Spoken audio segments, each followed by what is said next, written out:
Coucou les cuties, j'espère que vous allez bien. Depuis quelques temps, je teste Animal Crossing Pocket Camp sur smartphone et je me suis dit que ce serait bien de vous le présenter et de vous donner mon avis. Alors je ne sais pas vraiment si on peut parler de spoiler avec ce type de jeu, mais en tout cas, si vous ne voulez pas le découvrir avant la sortie officielle française, je vous invite tout de même à vous rendre à la fin de la vidéo puisque j'organise un petit concours. Voilà, je vous mets les timers épinglés en commentaire. Bref, pour ceux qui se demandent comment j'ai obtenu le jeu, eh bien c'est tout simple, j'ai téléchargé l'APK sur internet. Ce qui veut dire que le jeu n'est pas en français, il est en anglais et donc avec les noms de personnages en anglais également. On commence donc dans mon camping, puisque le principe du jeu c'est d'inviter un max d'habitants pour qu'ils puissent ensuite revenir quand ils souhaitent. Mais pour les faire venir, il y a des conditions à remplir et c'est justement autour de ça que tourne le jeu.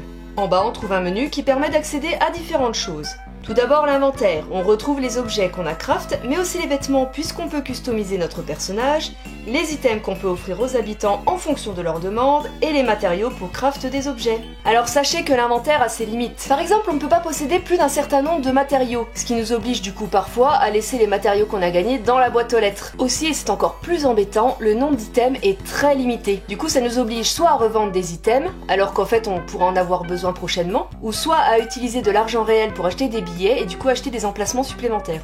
Ensuite, on a l'onglet Craft qui nous permet, comme son nom l'indique, de crafter des objets pour notre camping ou pour notre mobile home. On a donc un emplacement pour craft les objets classiques et un pour les gros objets comme la tente. Là encore, si vous voulez craft plusieurs objets en même temps, il faudra dépenser quelques billets pour avoir plusieurs emplacements. Ce qui ralentit d'ailleurs beaucoup le jeu puisqu'il faut parfois attendre plusieurs heures pour avoir un objet, pour que l'objet soit terminé, avant de pouvoir en relancer un deuxième. On ne peut pas en mettre deux en même temps. Justement, mon objet est prêt. On peut dérouler la liste des objets disponibles et si on possède les matériaux, alors un petit bandeau vert Craft It s'affiche au-dessus. Si on clique sur l'objet, ça nous affiche les matériaux nécessaires à la fabrication. Il suffit alors de cliquer sur Order Screen pour avoir plus de précisions comme quel personnage aime cet item, le coût en clochette ou encore le temps de craft. Il y a différentes sous-parties dans cet onglet car on peut craft différents types d'objets comme des gros objets, bientôt des vêtements ou des objets spéciaux payables en vrai argent et qui permettent de faire venir certains personnages dans votre camping comme Keke ou Tom Nook. On passe ensuite à l'onglet Map qui va vous permettre de voyager entre les différents lieux. On a tout d'abord 4 îles qui permettent de récolter des items et de rencontrer des habitants ainsi que d'autres joueurs sous forme de PNJ. Puis 3 autres îles spéciales puisqu'il s'agit d'un marché, d'une carrière et du magasin de camping-car. Mais ça, on y reviendra plus tard. Le 4e onglet est un onglet Contact avec les habitants qu'on a déjà rencontrés ou qu'on est susceptible de rencontrer prochainement. En effet, chaque fois qu'on passe un niveau, de nouveaux habitants viennent s'ajouter à la liste. J'ai l'impression que les habitants qu'on peut rencontrer au départ sont définis en fonction du thème qu'on a choisi. En effet, Marie vient nous demander quel thème on veut pour notre camping, on doit choisir entre plusieurs thèmes, et Lopok, qui n'a pas pris le même que moi, ne rencontre pas les mêmes habitants que moi aujourd'hui. Du coup, je pense que c'est lié. Les habitants avec un fond sont ceux qui peuvent venir par eux-mêmes dans notre camping, et les autres sans fond sont ceux qu'on doit encore convaincre. Si on regarde la fiche d'un de ceux-là, on peut trouver différentes informations comme le level d'amitié ou les conditions à remplir pour inviter l'habitant. Voici Punchy, un habitant qui ne peut pas encore être invité car je ne remplis pas les conditions. Rappelez-vous, j'ai un emplacement vide pour craft un objet. On va donc craft un objet nécessaire à la venue de Punchy. Dans la liste, on peut voir qu'il faut une bibliothèque bleue. Il suffit donc de cliquer sur Craft pour voir si j'ai les matériaux requis. Et comme c'est bon, il ne reste plus qu'à passer la commande. Voilà, on n'a plus qu'à attendre 7 heures. Le dernier onglet est une sorte de fourre-tout. On peut trouver différentes fonctionnalités comme par exemple la boîte aux lettres pour récupérer nos récompenses. Notre petit marché où on peut vendre certains de nos items aux autres joueurs. Les hauts faits journaliers et permanents avec les récompenses qu'ils donnent. Alors, comme vous pouvez d'ailleurs le voir, j'en ai déjà rempli un certain nombre. Du coup, j'espère vraiment qu'ils en rajouteront. Ensuite, l'onglet Loan qui est l'équivalent du DAC sur Animal Crossing New Leaf. Il nous sert à régler notre dette pour l'agrandissement de notre camping-car qui nous sert ici de maison. Ensuite, on a un catalogue des objets, notre liste d'amis, bien sûr le fameux bouton pour acheter des billets en argent réel, un bouton pour relier notre compte Nintendo et les paramètres. Bon, maintenant qu'on a vu les différents onglets du menu, je vous propose de parcourir les îles. Chaque île a sa spécialité. C'est-à-dire qu'on ne peut trouver certains items que sur certaines îles. Sur l'écran de l'île, on trouve l'habitant qui s'y trouve en ce moment, combien de temps il va rester, et les items qu'il faut lui donner pour augmenter son niveau d'amitié. Du coup, je vous propose d'aller voir Beau, car j'ai tous les fruits qu'il veut. Beau se trouve sur l'île aux insectes. C'est ici qu'on va pouvoir trouver tous les insectes du jeu. Pour les capturer, il suffit de cliquer dessus une première fois, puis une seconde quand le point d'exclamation apparaît. C'est assez simple et intuitif. En arrière-plan, on aperçoit un PNJ de joueur à qui on peut parler et qui nous permet de visiter le camp du joueur qu'il représente. et voire même de l'ajouter en ami. Voici donc Beau, c'est un habitant qui a déjà accès à mon camping et qui est au level max d'amitié. Le fait de lui donner des items me sert donc surtout à obtenir des matériaux en échange. On va maintenant aller voir Bud sur la plage car il n'est pas encore venu à mon camping et je dois donc faire monter son niveau d'amitié. Pour l'augmenter, on peut bien sûr échanger les items qu'il souhaite. D'ailleurs, ça déclenche parfois un event qui permet d'obtenir des matériaux bonus. On peut répondre à 3 requêtes maximum par jour et pour avoir 3 requêtes supplémentaires, il faut utiliser un ticket spécial. Sinon, on peut aussi lui parler une fois par jour pour lui demander comment il va, ce qui fera grimper un tout petit peu le niveau. Là, j'ai donc gagné un niveau d'amitié avec Bud et le jeu me récompense en m'offrant des matériaux rares. Sur cette plage, on peut aussi pêcher des poissons de mer, ramasser des coquillages et cueillir des noix de coco.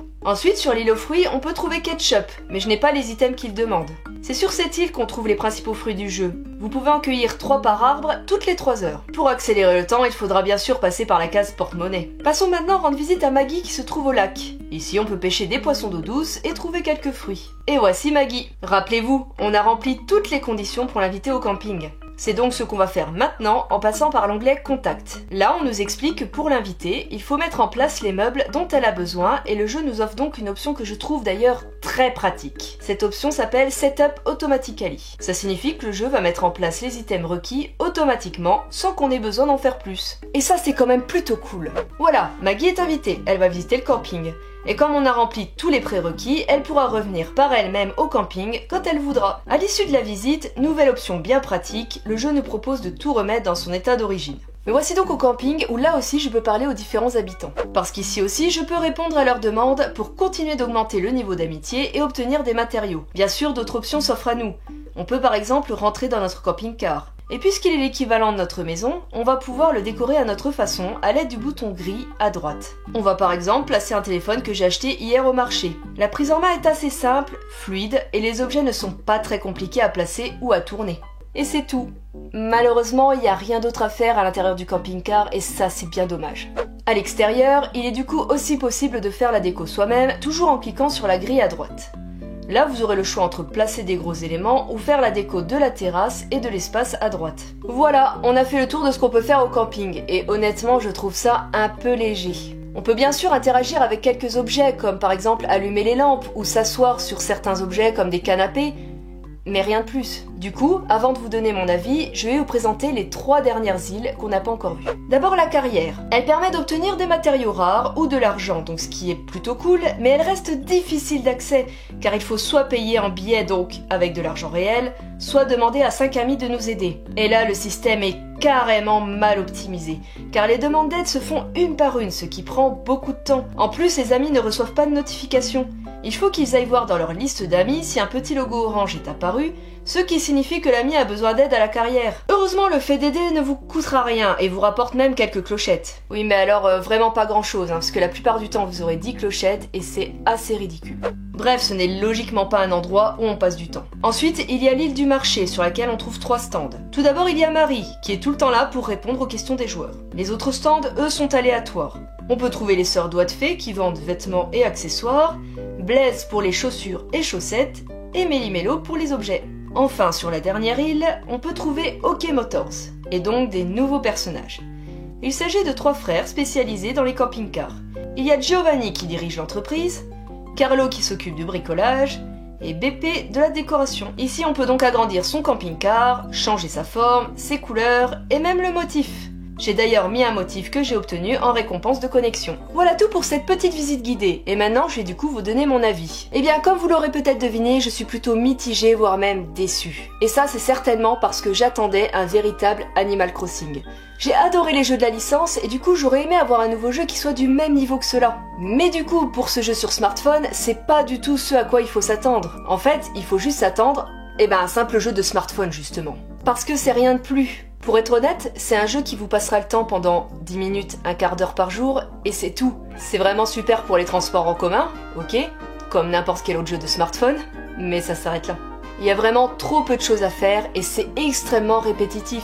En fait, à chaque fois, vous allez aller devoir chercher les items qui sont très simples à obtenir, aller voir les différents personnages, leur parler, leur donner leurs items, et voilà, c'est terminé. La customisation vous occupera peut-être 1 ou 2 fois, mais pas plus. On peut rajouter à ça qu'on s'attache pas vraiment aux personnages, contrairement aux anciens Animal Crossing.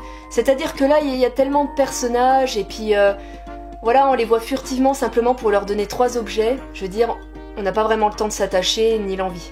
Les musiques du jeu, elles, restent dans un thème Animal Crossing, mais je trouve que par rapport aux autres, elles sont assez peu marquantes. Peut-être parce qu'on passe assez peu de temps sur le jeu finalement. Bon, par contre, c'est vrai que la fluidité du jeu est assez agréable. Et puis le jeu est quand même assez joli pour un jeu sur smartphone. Autre petit point noir, le système des billets. Vous doutiez bien que j'allais en parler.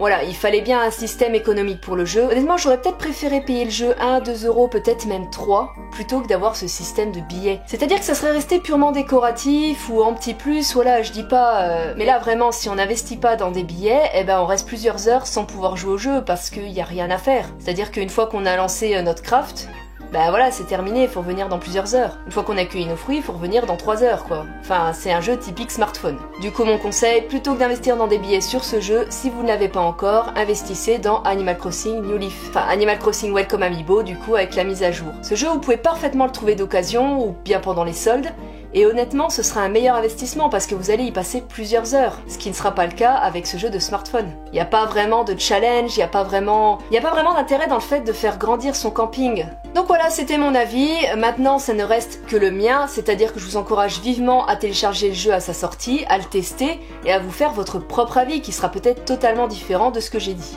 Avant de vous quitter, je voudrais vous proposer un petit concours pour gagner un pixel art de Kéké. Voilà, et une broche Animal Crossing. Donc c'est une broche en feutrine. Voilà, elle fait à peu près la taille de ma main. Et pareil, le pixel art de Kéké est assez grand, puisqu'il fait largement la taille de ma main. Donc il n'y a qu'un seul lot, il n'y aura qu'un seul gagnant qui remportera ces deux petites choses. Pour participer, c'est assez simple, il faut être abonné à ma chaîne bien sûr, mettre un petit like sur la vidéo et remplir le petit formulaire qui se trouve en description. Voilà, c'est un formulaire tout court, mais ça me permet d'avoir les informations nécessaires pour vous recontacter pour faire le tirage au sort. Vous avez jusqu'au 12 novembre minuit pour participer, et le vainqueur sera annoncé sur mes réseaux sociaux, ainsi que dans la vidéo qui sortira après le 12 novembre. Et bien voilà, j'espère que cette petite critique vous aura plu, n'hésitez pas à me le dire en commentaire, à me dire si vous voulez que je teste d'autres jeux, et moi je vous dis à très bientôt pour une nouvelle vidéo. Bisous.